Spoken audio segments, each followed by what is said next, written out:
రాధ నేను దేనికి భయపడను అంటూ ఆ పోలీస్ ఆఫీసర్ ముందు అయితే బాగా బిల్డప్ వదులుతూ ఉంటుంది. దాంతో అక్కడ ఉన్న కృష్ణ అయితే ఏంటి నువ్వు దేనికి భయపడవా అని అంటాడు.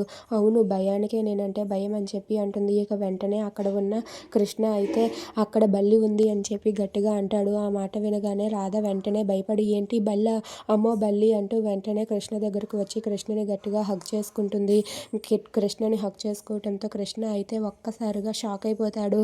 ఇక రాధ భయపడుతూ కృష్ణని గట్టిగా కౌగిలించుకోవడంతో అక్కడ ఉన్న కృష్ణ రాధ వాళ్ళిద్దరూ కూడా ఒక్కసారిగా అలా ఉండిపోతారు. ఇక రాధ అయితే వాళ్ళ ఇంటికి తన స్కూటీ మీద వెళ్తూ ఉండగా ఇంతలో పోలీస్ ఆఫీసర్ కూడా తన వెనకే వస్తూ ఉంటాడు.